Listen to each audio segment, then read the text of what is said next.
guard against the acquisition of unwarranted influence, whether sought or unsought, by the military-industrial complex.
Okay, Deepa.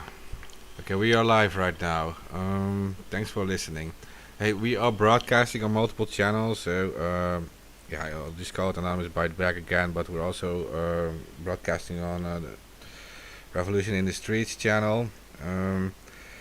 Today we're going to discuss all about the Julian Assange verdict of this morning. As you guys know, the Americans appealed against the previous decision by the judge that said he could not be extradited for medical reasons, and yeah, the Americans still want to extradite him. And yeah, this morning we received the verdict in this case. So I'm kind of still in shock, Deepa, but let's just start about your first observations, like what happened and.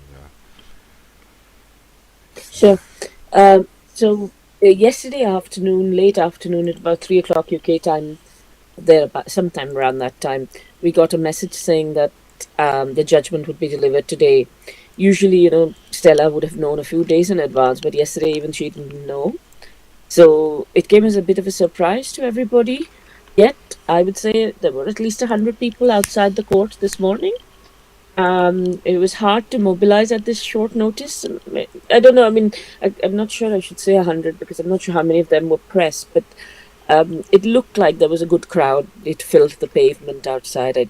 There was the fantastic yellow ribbons for Assange from Truman, the artist. So these were these yellow ribbons that activists were tying with the names of people from all over the world who had sent in good wishes for Assange. And also, like a few of us, a colleague and I, we queued very early this morning, which is why I'm a bit spaced out.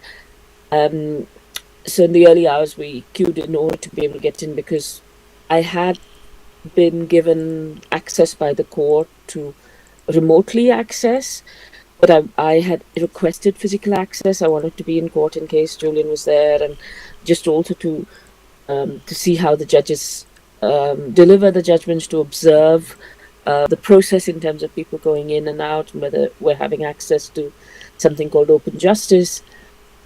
And, unlike the Old Bailey and Westminster Magistrates Court, they were relatively polite with us when we went in. It's probably the most polite they've been once we actually got in.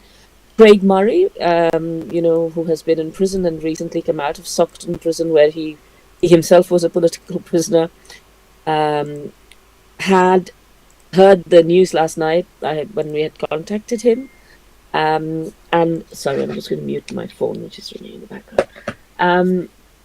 And he travelled up on the sleeper train His train was stopped for a couple of hours due to an electric fault. So he thought he might not make it, but he just made it. And somebody had queued from 5 a.m. for him in order for him to get a place. So there's some very good people out there who are very genuine supporters and who recognize the importance of people like Craig being able to witness what's going on. Because if you look at the journalists who were there, of course, Reuters was there, and so were a couple of the big press association type people. But in terms of the big name journalists, I didn't recognize any. I recognized Tim. I'm just trying to remember his last name. Who's the Tim Dawson from the NUJ, the National Union of Journalists in the UK, who has spoken about Assange and spoken for Assange a few times, or rather many times. And I was so tired I didn't register some of the other journalists in the room, but I couldn't see the kind of big name figures who were there at the trial. So I suspect that many people, because many journalists who got to know at the last moment, only joined online. So people like Kevin Gotzola, Mary Kostakidis in Australia, Juan Passarelli, who's been on your show a number of times, Richard Medhurst, and Mohammed El Mazi, who's been there right from the start in terms of covering the case well. And these people were dialing in, and I suspect a number of other legal and political observers who recognized the importance of the case were also dialing in. Sorry, that's too much. I'm rambling, Mark, so please cut me off if I'm giving too much detail. But what I was trying to say was that there was some press in the room. When we came in, we were told that after a little while that the lawyers wouldn't be there, so we were a bit surprised. Julian's lawyers did turn up. So, but then the judge, of the two judges, there were two judges at the previous stage of the hearing. So for those of you who've never heard the Assange hearings before, at the last, when the US made its appeal against the first decision of the lower court judge not to extradite Assange, there were two judges present in court. Lord Justice Burnett, who's the senior most judge in the UK, and Justice Holroyd. Only Holroyd was present today. The other one didn't turn up. I don't know for what reason, they didn't explain. And so that's the scene setting. Do you want to ask me a question, or shall I just continue to explain what actually happened in the court? Or have I gone on for too long? No, you should start from the beginning, because we have listeners who might not know so much about this yet. Because we're broadcasting onto our channel as well. Oh, I'm so sorry. Okay, so for those of you who've never heard about the Assange case, it is a very important case for press freedom, because Julian Assange, who's the founder of WikiLeaks, which is a channel by which whistleblowers communicate their leaks securely to journalists, has been persecuted by the Americans and their allies for revealing true information about serious war crimes in Iraq, Afghanistan, torture in places like Guantanamo Bay. These are the three reasons within the US request to extradite him to the US. And he's not a US journalist. He didn't undertake journalistic activity in the US. And yet they want to try him under US espionage laws, that's like spying laws, in saying that what he did in providing this information free of charge to the public, 100% accurate information, which continues to be accurate to this day, they are suggesting that is spying and espionage. And for those of you who, obviously if you're on an anonymous channel, you're probably somebody who is very good at IT and technology and understands these things, which I don't. But Julian was the first person to devise this platform, WikiLeaks, which allowed for the first secure Dropbox for whistleblowers. So essentially, not only could whistleblowers themselves be anonymous, but also, in addition to their security, there was security of the documentation that was being provided to journalists. And in terms of contact with journalists, Julian was very far-sighted, and there were two levels of journalists that your information went to. Because of the expertise in WikiLeaks, for example, if you were somebody like Chelsea Manning, the American Army whistleblower, she could give you huge dumps of data which showed serious war crimes in Iraq and Afghanistan. And these, of course, would be of interest to places like the Washington Post, the New York Times, the Guardian, etc., etc. And so WikiLeaks had relationships with these media organizations, the big ones. But also if you were, say, somebody who was giving leaks about Tunisia, corruption in Kenya, toxic waste dumping on the Ivory Coast, etc., WikiLeaks could put you in touch with journalists who were working in your country. Without them, without either party's security being compromised, and with enough expertise within the WikiLeaks team to be able to ensure that the data that they were giving was accurate, which meant that for the first time, journalists, if you're a whistleblower and you tell something to a journalist, only that journalist gets the information, and then that journalist tends to edit it, put it out in a way they think is important. There was no history of archival or putting this data in the public domain, or for ordinary people to look at it and see what it means. And so, for example, if I'm an expert in something, I can now look at the data which was provided 20 years ago. Say if I'm an expert on war crimes in a particular part, I can go back and look at it. And this idea of archival was also new to WikiLeaks. And of course, the scientific method, the idea that somebody else can robustly check what you say, which means that if I'm a biased journalist or a journalist who only sees one angle, I can't, the whistleblower is not reliant on me to tell the truth. Other people can look at it. And not only that, having this volume of data and then being able to tie it in with declassified data, which appears maybe 30 years, 50 years later, allows you to get a bigger, richer picture of what actually happened. So what Julian did was revolutionary, especially because this was the age where we had print newspapers and a small number of powerful journalists and also a small number of media owners, just like today. And these media owners obviously like a range of discourse which is acceptable to them, whereas WikiLeaks democratized journalism. It helped for us as individuals, as members of the public, to surveil the state instead of the state constantly surveilling us. And WikiLeaks made some phenomenal, disclosures of information. And what was powerful about WikiLeaks was even when the US State Department, etc., tried to shut them down, told them, don't take this data down or take that down, they didn't back off. And they're such a tiny organization compared to, say, the New York Times or the Guardian or somebody else. And all those organizations were very willing to be scared, or were very willing to send in embedded reporters who sat within the army side and therefore only reported one side of the battle. Whereas with WikiLeaks now you had lots of different eyes on issues, and this really changed journalism. So Julian was a revolutionary, somebody who inspired everybody, somebody who was able to marry technological skill with subject matter knowledge, and also with journalistic integrity, so to speak. But this was amazing. He worked with people like people who worked at the Iraq body count, with people like Daniel Ellsberg. And for the last 10 years, Julian has been in some form of detention or another.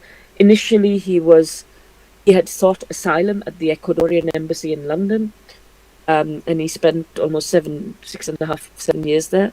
And then for the last 2.5 years, he has been locked up in Britain's most horrific prison. It's called Belmarsh. It is known widely as the Guantanamo of Britain, not because of necessarily of the torture which is prevalent, of course, all British prisons in some way or another. But in terms of the kinds of prisoners who go there, so the real big terrorists, criminals, etc., house snipers and mass murderers, and so Julian, who's this kind, peace-loving, highly intelligent man, has been locked up. In the first 3 months that he was there, they lost his reading glasses, so he couldn't even read. Both in his time at the Ecuadorian embassy and subsequently the UN Working Group on Arbitrary Detention has ruled that Julian is being arbitrarily detained. The UK has done some horrible things. For example, when Julian had a broken tooth while he was in the embassy, they wouldn't let him out of the embassy to have medical treatment. Similarly, when he had a serious shoulder injury, while he's been at Belmarsh, they've treated him really appallingly. The UN Special Rapporteur on Torture, Professor Niels Melzer, has found and conveyed to Sweden, Ecuador and Britain the kind of violations that he says constitute torture. For example, being locked in somewhere 22 hours a day, not having access to contact, being smeared, being isolated, and to take a revolutionary journalist on International Human Rights Day to then do a judgment which says that, yes, okay, we remove the barriers to extraditing you to the US, where in the US you will serve 175 years in a supermax prison, where you will be in a 10 by 12 by 8 cell, where you will be locked up alone 22 hours of the day, pre-trial, not even after you have been convicted, but before you're convicted. You will be tried under the Espionage Act as a spy, with no public interest defense, without protection of the First Amendment because you're a non-US citizen, and you will be given your food once a day through a hatch and maybe put under even more restrictive isolation measures called special administrative measures. The US excels at these terms, but these special administrative measures mean you can speak to your family twice a month for 15 minutes only, with supervision from the FBI, real-time supervision. Yeah, you have to over the phone. notify them 14 days before you make the call so they can prepare for it and they will listen to everything you do. Yeah, and to make it like very clear to listeners, we're talking about a journalist, right? An innocent man, not a criminal. Right now, still locked up in between rapists and murderers, like actual criminals, facing essentially life in prison in the United States, in where he will be put away in like horrible conditions, right? Like you're saying, isolation and not allowed to be even in touch in private with family or whatever. And I remember you telling me also, like on a previous broadcast we did, that they actually they were talking about like, oh well, he will be allowed entertainment and and that pretty much meant that he would be allowed to go to the cell, an empty cell next to his own cell, where he could like move around a bit. Essentially, and they call it individual recreation. He will be allowed individual recreation. What does that mean? You won't see another human being. You will just be in an empty cell that looks exactly like yours and be allowed to recreate. I mean, the nonsense that comes out of the US supposedly justice system is horrendous. And, for those of you who don't know, it's very sad thing is that Julian has said he will commit suicide if he is extradited to the US. He doesn't want to experience that entombment, as they say in the US. And so his mental health has really deteriorated because of the ongoing torture for over a decade. And he has a previous history of depression and osteoporosis. His health is so fragile that he cracked a rib while trying to tie a shoelace. So this is not a man who should be in prison for either health grounds or other grounds. What's also very interesting is that the US-UK Extradition Act includes a clause that specifically says that politically motivated prosecutions cannot be used. The act cannot be used for extraditions for those. And anybody who knows about espionage knows that it's a political offence. So even if suggestion that this is espionage, which is a nonsense, is true. It should be exempt from the act, and yet, at every stage of the court process, we have seen absolutely no respect for basic principles of law. So one of the things that you will see in this case is that the prosecuting country, that is the US, actually spied on him, not just on him while he was in a sovereign embassy of Ecuador, but also on his legal conversations. So what is the chance of somebody getting a fair trial if the other party can hear all the conversations you have with your lawyers? Not only did they spy on him, the CIA, Yahoo News has confirmed this, the CIA made plans to kill him. So again, it's just bizarre. And thirdly, the main FBI witness in this case, Sigurdur Ingi Thurdarson, who's an Icelandic convicted paedophile and fraudster, multi-time fraudster, also recanted his testimony, saying that the FBI had said they would give him immunity if he made up a story about Assange, and he made up that story, and it was all lies. So this entire indictment, which the US has given, is based on a pack of lies. So that's the story so far. And if I can, I might, Mark, if I can work out how to do this, there is a thread that I posted today on Twitter, which includes at least, it's only about 8 or 9 tweets.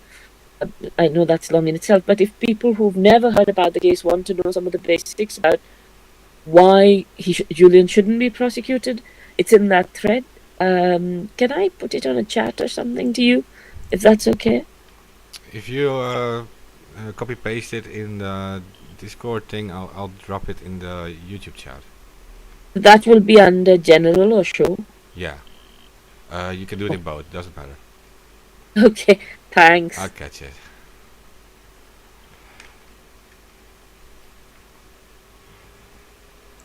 Yeah, so one of the most horrible things is actually also like this is I'm sure this is not a coincidence, right? Today it is Human Rights Day. Like, we're supposed to celebrate our human rights and speak out for all our different rights, which includes press freedom, which includes freedom of speech, which includes the freedom to educate ourselves, right? We have these rights, and the fact they're doing this today, on this day, and it seems on purpose. This is just to give us a message that they're letting us know how they feel about that, I guess. Did you drop it in the thing?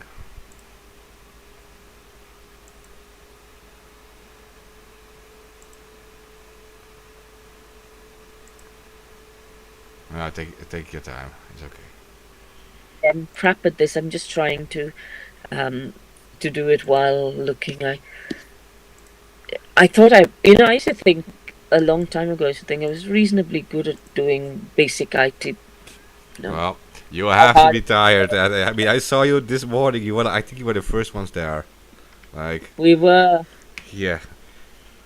I mean, it's incredible. Like that you're even able to stay awake right now. Like I said, you guys are heroes for standing up for him like this, and I'm actually happy that Reuters was there too, because a big thing, a big part of this trial, right, and a big reason why the Americans are so obsessed with him is because of the collateral murder video. That wasn't just the information, because information is it's not everyone is just going to read these huge documents with all these files. Specialists will, people who are really like researching this will, but the normal people who are just like randomly browsing on whatever, like YouTube or something, they can see the collateral murder video. And the collateral murder video shows soldiers shooting at civilians in Iraq. And they're shooting at civilians, innocent civilians, from a helicopter and they're killing a lot of people, including 2 Reuters journalists. Yeah, And and also 2 children. yeah, They attacked and harmed 2 children, and it's interesting that it's not like it was a mistake.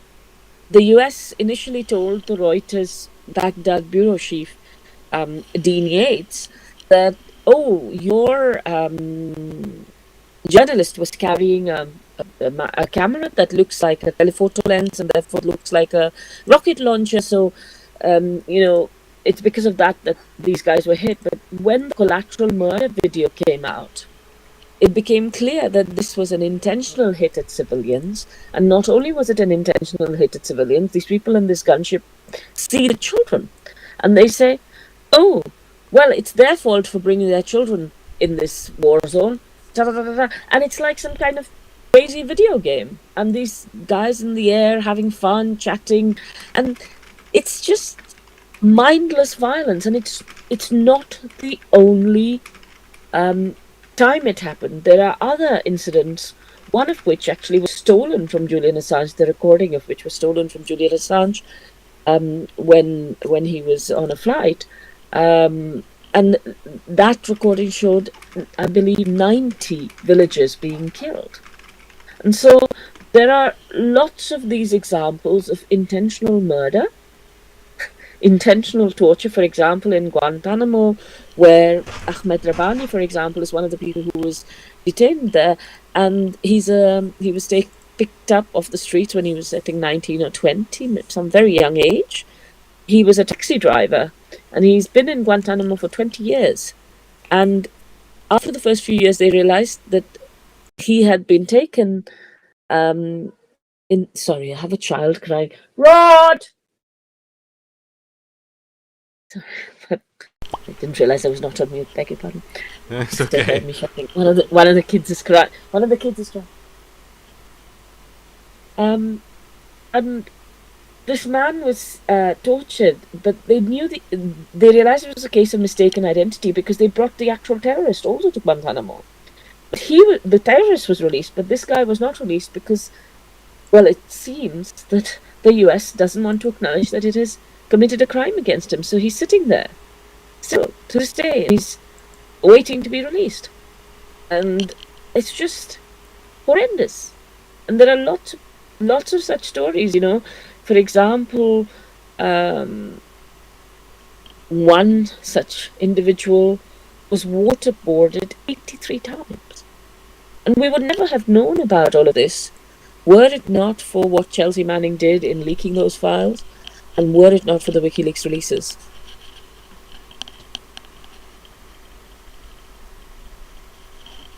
Exactly. And yeah, what people should realize is that this was a platform, or is a platform, because it's still there. It's a platform for everyone, right? And that means that, like you mentioned earlier on too, that there is a security drop system which uses .onion, the Tor network, and where you can safely drop files as a whistleblower, as a leaker, that you just want published. If you are a witness to whatever crimes in your organization or in your government or whatever, and you can safely get it published by WikiLeaks. And that means that except for just validating files, checking if they are legitimate, and that Julian and also the other journalists working there are not like people who make their own opinions. That they don't influence files with their own opinions. They just publish the files and raw data and actual information. They are doing their journalistic job, and it is actually something every good journalist should do, because what we're used to these days are all these opinionated articles in the mainstream media where they are trying to push us in some kind of direction. That's what we often see. And but WikiLeaks is truly a platform for the people, right? And it was also still is very powerful, because it was disseminated the information by normal people, and also connected to other platforms, other media. But also this was something we all had together as as freedom of information activists, and the way they are treating Assange right now is it's just a message to all of us. It's a message to our press freedom, and to what this it is showing what they can do to an innocent journalist, right? They know this is not a criminal. They know we know this is not a criminal, and they are showing to us what they can do to an innocent man, and it is a threat to us. It is showing like we can do this to you, right? And that is why actually we need to show that we don't allow this to happen too. That's what we, and right now we're doing this in a peaceful ways, right? And but we have to increase the size of these protests still. Even right now, I mean, if I'm correct, it's going to the Secretary of State now, right? He has to make like the final decision. No, so well, ish. It Technically, goes back to the lower court, to the magistrate's court, where it was originally decided. And the magistrate has to do a process which takes it to the Secretary of State. Alongside, there are two levels of appeals that will be going on. Firstly, appeals in relation to what was discussed today, because that has never been discussed previously, in relation to the United States assurances as to how they will treat Assange when he's in the US. Those were not previously discussed, even in the September hearings, etc. And the sorry, losing my train of thought. And the other thing that will be discussed is something called a cross appeal. So there was a judgment from the lower court, and that lower court judgment decided not to extradite Assange. The US appealed that judgment based on five grounds, and two of those grounds were upheld. But many of the things in that judgment were things that were dangerous to journalism and dangerous to Assange. And Assange's lawyers have not had an opportunity to appeal that yet. So what will also happen will be an appeal against that lower court judgment. So there will be various fights going on. This will end up both at the Supreme Court and the European Court of Human Rights. So there is a long process ahead. In all of this, they are trying to murder Julian in various ways, but the most important bit of the murder is this killing by process, death by 1,000 cuts, where every day his health, his both physical and mental, is being eroded. And you can all imagine how bad the UK prisons are, and of course US prisons are equally bad. But in the UK prisons right now, most prisoners, even if you're a remand prisoner, that is, you haven't been convicted for any crime, are in their cells up to 23 hours a day, because there is a problem with staffing, but also they are using COVID as an excuse for this. And so people are just so alone, and many of you have been at home for days on end during the COVID lockdowns, and after a while how this takes away your spirit, how not meeting other people can really grind you, not being able to have any autonomy, any control over your life, and having to eat the same prison food, live in cells where there might be rats, there might be cockroaches, you will not get heating some days. Last year, for almost 8 weeks, no more than that actually, Julian, in the middle of a cold winter where the temperatures were below zero, had zero heating because there was a breakdown in the heating system, and they hadn't given him his cold weather clothes from the storage. And the reason they gave for not giving his cold weather clothes, and this is all part of the psychological torture, is that he had to fill in a paper form, to get the clothes. But you can't fill in that paper form because of COVID, they were not giving paper forms. So it was just a crazy kind of nonsense that has gone on in the case in terms of trying to beat him down at every point, where for other people, certain things are allowed. For him, in the process, those things are never allowed. And it's a horrendous process, horrendous to watch. He's got two very young children, one of whom has never seen him um, other than in prison, and the other of whom has never seen him other than in incarceration. He's got a woman he's about to marry, um, and it's elderly parents, very elderly parents. So it is horrible. It is absolutely horrible. It is. It is. And so, like you're saying, this is going to be like a super long process because it's going to be moved around now, and uh, effectively, if it ends up at the European Union Human Rights Court, well, I honestly say that European Union cases can take like 2.5 to like 4.5 years. So So this is out. It's not necessarily the European Union. This is under the European Convention, I believe. yeah, that is And a few more countries signed up to that, including the UK, even Russia signed that. But I do know these cases can take a very long time with these courts. Um, and yeah, uh, cases can take a long time, and it's not. It's when your body has suffered 10 years of torture. You don't know when any of the internal organs will give way, and he has experienced quite a lot of constant harm, and we don't know if he will survive, and also if he will suicide, because one of the things that was disclosed, and I apologize for bringing this up, is that he has attempted to take his own life while in Belmarsh. yeah, okay, and we can't safely mention it because it's been published before too. I mean, they found like a razor blade and stuff hidden. They know he contacted like a Catholic priest for like Yeah, yeah, yeah. I used the word he has attempted to take his own life. Rather, I should have used the word he has contemplated attempting to yeah. take his own life. That should have been the correct wording. I apologize. I'm really tired and I Yeah, but misspoke. but this is not even this is not a strange thing in his situation.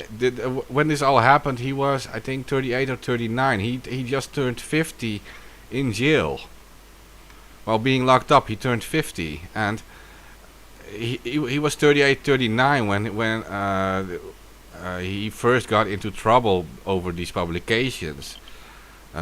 This is 2010, 2011. So. And he's pretty much locked up ever since. First in the embassy and now in this horrible high security prison in between the worst of the worst criminals. Well, he's not a criminal. He's an innocent man there. And for this guy to like lose the best years of his life in locked up and doing that for just to deliver us the truth. I mean, for people to allow this to happen in front of us is this is the most horrible thing ever. Like seriously. This is like a Yeah, public crucifixion. it is, and what is sad is that a lot of people in prison, whether in Britain or in other parts of the world, are in prison not because they are bad people, but because they have, from childhood especially, they have experienced serious institutionalization and exposure to drugs and have not received the psychological and physical support that they need and educational support that they need to be able to do the best with their lives, and it is not their fault. And in fact, I mean, they are not the real criminals. The real criminals are Bush and Blair, who are in having wonderful lives, going to Christmas parties, congratulating the Barack Obama, who's sanctioned vast numbers of drone killings, and are living a good life while killing really poor, really vulnerable people in all other parts of the world. And then, pretending to be great. These are the criminals. These are the war criminals. These are the murderers. These are the people we should be going after in terms of holding them to account. And that's not happening. Instead, the people who tell the truth, whether it is Daniel Hale, the drone whistleblower who is locked up in the US, or Julian Assange, these are the people who are getting hurt. And that's wrong. That's seriously wrong. Yeah, and so we have some people in the chat, and I was just discussing a bit, like while you were talking, about the fact that um, th- there are so many people who are doubting what we are hearing right now about the whole lockdowns and the human rights issues. There is everything justified? Are we getting the true information? What are all these governments doing? Are they planning like more? Are they using like a virus to create more authoritarianism, etc.? Well, whatever is true, the fact is that he is being used to scare all other journalists into submission, right? Uh, and in the chat also people are saying like, yeah, we need to be courageous. He's being pilloried as an example to scare other journalists. Um, and they're also saying like, if he did suicide, I would not necessarily believe it. So this is the thing, and I'm not sure. How would you say that we could even stand a chance into stopping this? We need to, obviously we need to stop him from being extradited, right, to the USA. I mean, he's not going to ever leave that country ever in his life again. Yeah, I mean, it, the US assurances, for example, are one that they won't put him under special administrative measures unless he does something once they go there. And this idea of he does something, we assume that it is actually doing some new act. But this could be as simple as him potentially talking to other prisoners, or them being concerned that he might have some information that he might disclose. So these assurances, are not worth the paper they're written on. But coming back to what can we do, I think the first and most important thing to say is, if it's a 12-year case and a court case using a lot of legal language, most people do not understand it. And most people end up having a discussion about the character of Assange. Is he likable? Is he going to suicide? Is he being tortured, etc., etc.? But we should be talking about, what is it that Assange did in terms of what did he reveal? Who are the criminals? And the more we talk about the criminals and the people who undermined the process for him, this false prosecution that he's being put through, the more we reveal the criminality of that, as for example in the UK, declassified UK are doing, and journalists like in the US,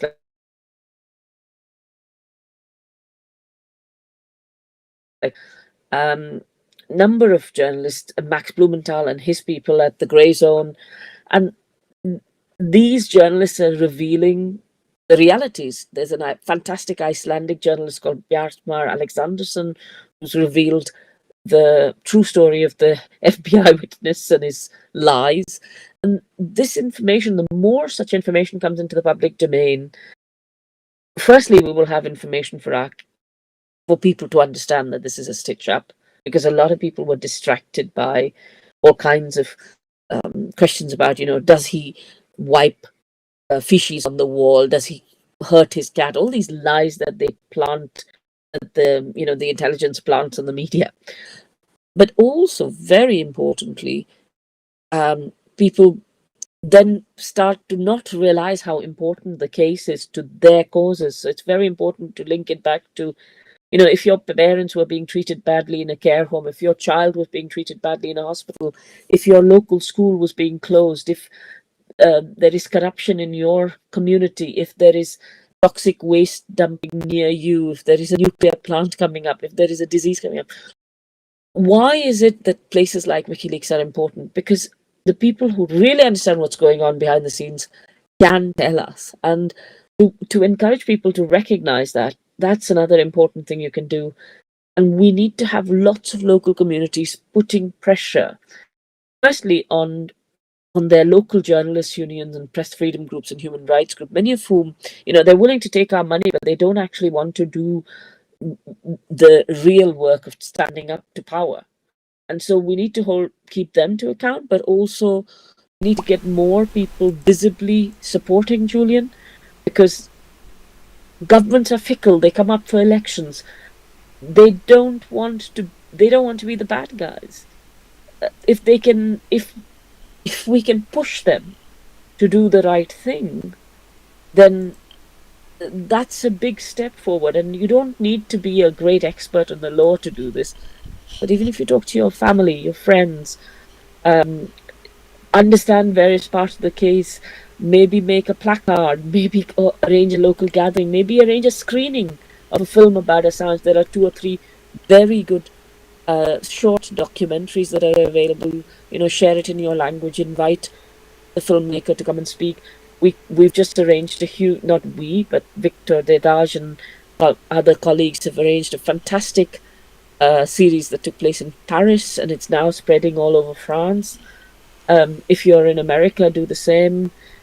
Some colleagues have, from the grassroots support campaign, I'm not part of it, but they have organized billboards in their local town showing what's going on. These kinds of things focus public attention on this injustice. And people have to realize that it's about democracy and about our rights to hold our governments to account for the crimes that they commit in our name. And so it's very important that you guys are the ones, you guys and girls are the ones who have the intellectual power to create online tools, to share information, to get the message out there, to beat the algorithms. And it would be really useful to have your solidarity, as you have done over the years. And many of you have put yourselves at risk to do the right thing, and it's really important that you continue to stand up for what's right in a way that is safe for you, and of course legal. I will not ever suggest that you should do anything beyond the law, but if we have to make sure that the people who are defining the law aren't the criminals, and that's 99% of the time that is what is happening, so we need to reveal their criminality. So I guess that's a very long-winded answer to your question, Mark. This is what happens when I'm tired, sorry. No, it's fine, it's fine. I'm glad you're explaining it so well for everyone. Yeah, I know, like, we can't say, like, do all these illegal things or whatever, because, yeah, the channel will just get banned or whatever, and, yeah, we will be the new terrorists. But, yeah, no, I can honestly say I'm not going to stop anyone either. It's like, yeah. The thing is, at some point, like, well, I don't think it's just because it's because the channel will be banned. Because for me, I come from a very different world to. Yeah, no, I'm only going to speak for myself. I'm not going to. Like, you make it very clear that you're not advising to do anything illegal. Like, but I can only say, like, we are dealing with actual war criminals, right? Like, we're talking about the journalists who exposed actual war crimes. Like, back then it was Blair, it was Bush. It eventually resulted in the murder of anywhere between 180,000 and about 1 million civilians in Iraq. Not just by the American army and whatever, but also, like, the whole outcome out of that. ISIS taking over, Americans leaving weapons there, the entire region destabilized, and then there is a lot of horrible stuff coming out of there. Iraq, Afghanistan too. That has also been published on WikiLeaks. We have other whistleblowers like Dave McBride, etc. We have the other drone whistleblower. Like, they make very clear that a lot of soldiers have been committing crimes there. The protocols were not listened to. They were shooting at civilians and often just asking questions later: were they actually a danger to us, or yeah? So this is a horrible. There are so many horrible things happened there and are still going on there that you're, like, saying, like, is it really still a crime when you start exposing these things in whatever way possible without actually, like, harming anyone, but just, like, to expose the facts about what is going on around us? Like,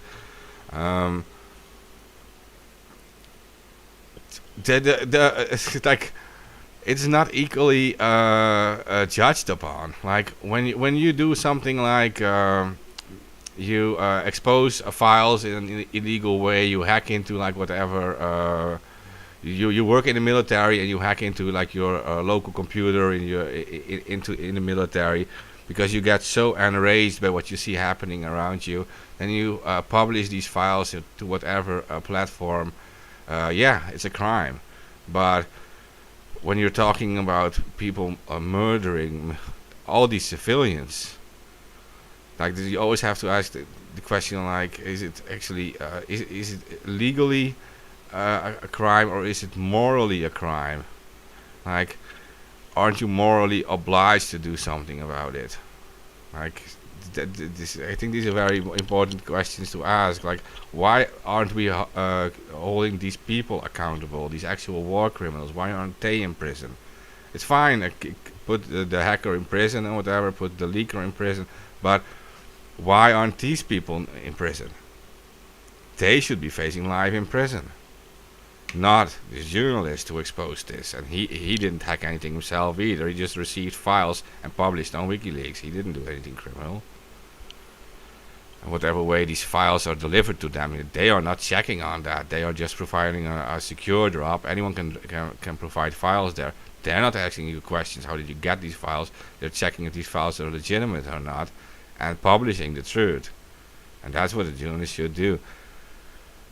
Yeah. Mar, I'm really sorry to interrupt, but I'm going to have to go now.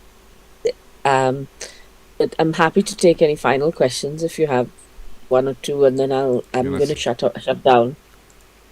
Let me see. I did have a personal question about it, but I think it is it might be really far-fetched to actually suggest that. Let me see.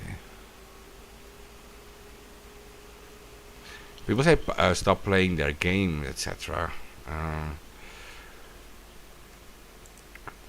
Okay, so I had a question because, okay, this is relevant for my own country, right? We have a royal family in my own country. When people get married, right, they can actually, sometimes when someone gets arrested and put away for like a year or something in prison, they get married while the guy is in prison or something, and they send a letter to the Queen asking for a pardon. Has it ever been attempted? This is my personal question. Yeah. Funnily enough, this is what one of the things in the US-UK extradition treaty is that political extradition is not allowed. Anyway, a few years ago, some people got together and wrote to the Queen saying, "Could you intervene to do the right thing in this case?"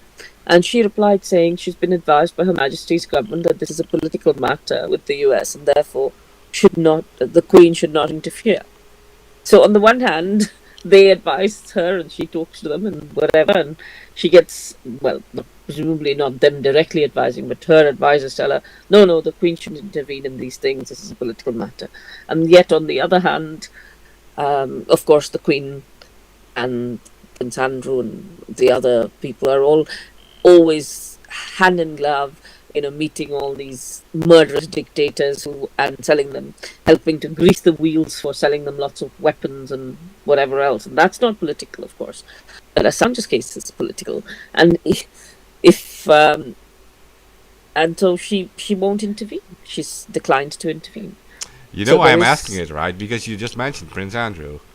So I think like there is a lot of pressure going on with this whole Maxwell case right now. And Prince Jeffrey Epstein spent some time at the Queen's Balmoral cottage. Sorry, I've got a child crying again. Just hang on a second, I'll be back. Take your time, yeah. Yeah, so for listeners, I was mentioning it because, Prince Andrew and also the British royal family are mentioned in the whole Epstein trial, and it would actually be a very smart PR move from that side if they would, try to clean their sheet a bit by actually pardoning a legitimate, innocent journalist who isn't a criminal. Yeah, so it was pretty. I was explaining it like it would actually be a smart PR move, just saying, from the royal family. Yeah, because he's an innocent journalist. They only help out criminals. They don't help out journalists. Yeah, this is weird, right? They do help out the criminals. They don't help out the journalists. Yeah, that's pretty much it. Yeah. So for now we have this. And Is there? Go ahead. Go ahead. no, you had a question which you mentioned that you were going to ask earlier before the show, and I can't remember what it was. And I said I'll answer it. I'll be happy to answer it. I'm trying to remember. It was just before the show started. You said you had a question, and then we were going to start, so we said we'll talk about it here. It hasn't rung any bells anyway. You remember what it was that you wanted to ask? We started about Craig Murray. I was actually happy that Craig Murray was covering it, and then I mentioned about the fact that Reuters was there. No, this was before the show started. You asked me a question, and I said I will answer it in the show. But anyway, best not bore everybody with this conversation. Maybe next time I can answer it. Yeah, we'll get plenty of chances, I think. Sadly enough, on this case, we'll get more chances to do that. So in that case, so what happens now? sorry, What go is it? Just a last question. What happens now? What is the time frame now? What is going to happen next, and when do we expect it? it's not clear what the time frame is. It's not clear when there is a 14-day time frame by which they have to put in this appeal to the Supreme Court in relation to the US assurances. There is also a broader timescale in relation to what they call the cross appeal, which is Julian's lawyers appealing the lower court judgment, and they've already put in the first grounds for that, and then they will put a more detailed submission in due course. So I cannot see an end in sight right now. But if they want to extradite him out of the country quickly, they might find court slots to be able to hear the thing and then give some kind of dodgy verdict, I guess. Yeah, what always surprised me in this situation is that he's being kept in that little cell and there. I always considered, like, why aren't they just bringing him into house arrest or something? Like, at this point, like, why aren't you just doing it? Why aren't you just making it a little easier for him in that sense? Put him Well, they don't want to make it easy. They want to break him down, but also now he's in a situation where there is a removal of the bar against extradition. So they will say, well, when he sought asylum, they treat that as bail jumping. So he's jumped bail once. They don't want to run a risk that he will run away again. And of course, this man, technology has not changed in the last 20 years in terms of ankle tags and more sophisticated monitoring of people being able. No. They don't take account of all of that. They just think he's a bad man who jumped bail. They don't recognize that while one of the reasons he sought asylum was because his life was under threat. No, let's ignore that. And they continue. Ignore the fact that they can find a mouse in the jungle, but yeah. Yeah, it's like there's absolutely no way he would be able to hide at this point. Yeah. So, in terms of next stages, that's what's going to happen, and I think more than anything else now, we need to put pressure on MPs, on the unions of journalists and the press freedom organizations to not just talk the talk, but actually do something. Not just do a Zoom call or just put out one article or whatever, but actually take concrete actions. Every single day. There have to be protests actually every single day. Yeah. Whatever way. One of the things that somebody... Go ahead. I was going to say, one of the things that somebody suggested to me today was a boycott of all American-made goods while Julian Assange is still in prison. Now, of course, there are greater reasons to boycott such goods because of the number of wars that America has been involved in, etc., etc. But, people, there are always pros and cons of this when you talk about whatever apartheid state you're going to talk about where we've done boycotts, is that we've thought, okay, well, we will boycott X state because they are engaging in apartheid behavior, but then ordinary people there are hit by these boycotts, etc., etc. So I'm not really sure how that would work, but People are thinking of all kinds of suggestions because they're so angry that ordinary people's voices are not being heard. So ordinary people are coming up with very, very concrete suggestions of the things they're going to do. Well, you could make a boycott broader. Like you could say, like, we will boycott American products until these American war criminals are put into court. And in that court, obviously, the evidence provided by WikiLeaks can be used against them. Yeah, that's for me, that's a long step away. Yeah. But yes, we have to do these things if we have to get to do the right to get justice. But in the immediate future, it's not clear to me what the particular strategy will be other than mobilizing lots of public support and lots of people. You can do simple things like phoning into your local radio station and saying, I'm here to, I dedicate a song to Assange, or I support WikiLeaks because of this. Do you know that this is happening? And lots of people call in on lots of different things. You can do that. You can call into your television station where you have you can wear a badge so that people ask you about the case and you can talk to them about it. There's lots of simple things that lots of people can do. And you guys are so creative. Maybe you can create something online, some kind of as basic as a tweet storm to something much more complex online that will allow people to talk to each other about these kinds of issues. Things are getting very authoritarian and fascist in the UK, where debate is just being completely silenced. They've now last week introduced a bill that allows them to take away citizenship from people like me without even giving us notice because we are first generation immigrants. And it's becoming a very scary, horrible world, and we need people like Julian to be there and to be safe, for us to understand how to cope with the serious climate crisis we are facing, to understand how to cope with various other problems that society is facing, of hunger, of poverty. And we need intelligent people like him around. So we are doing this for ourselves as much as we are doing it for Julian. You're completely right. I should let you go to bed.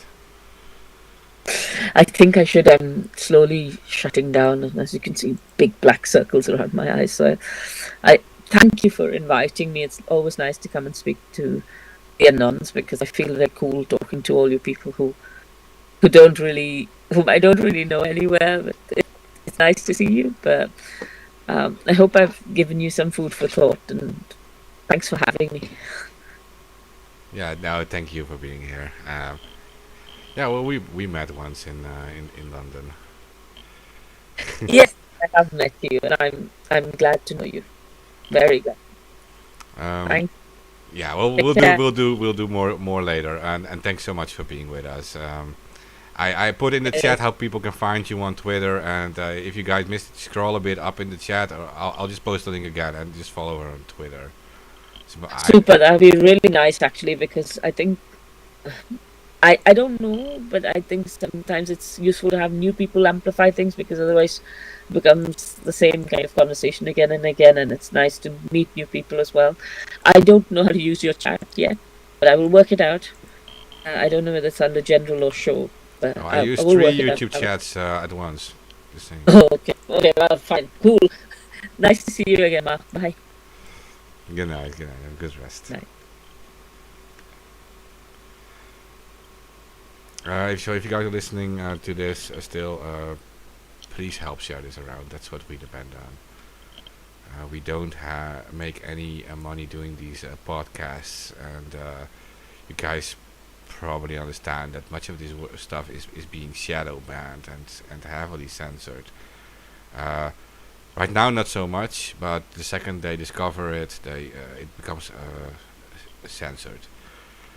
We're very used to this. It doesn't really matter, but we do need you guys to help out with sharing this.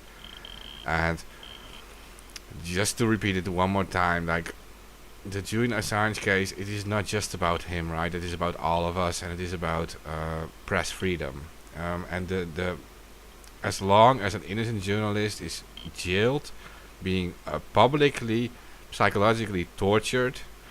Some would argue this also has physical effects, so he is just being tortured, right? He's being smeared. WikiLeaks is being attacked constantly. He is.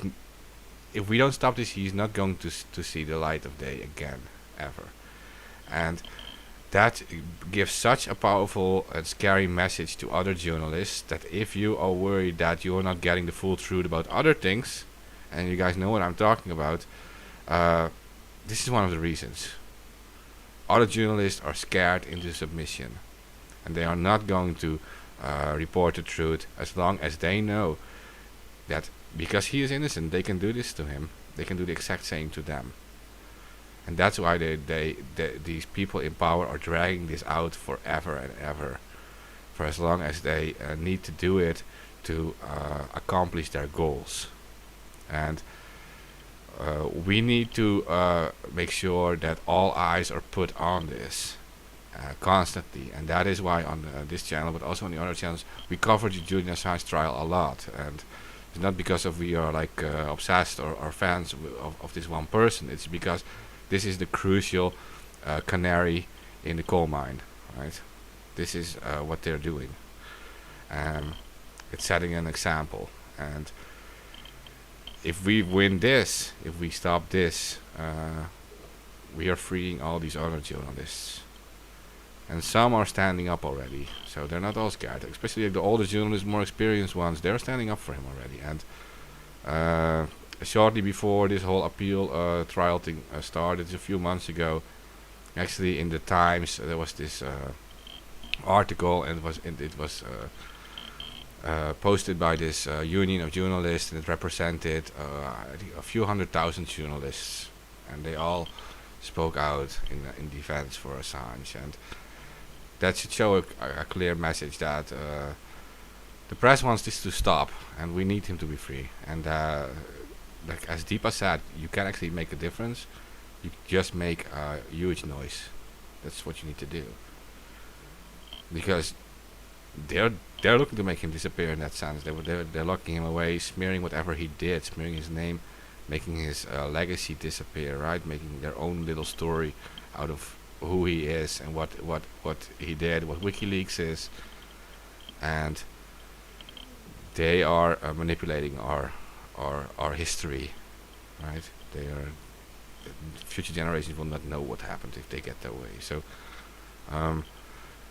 you have to put all eyes on this, and you can actually, because we are like with a lot of people, and we're broadcasting this on 3 different channels.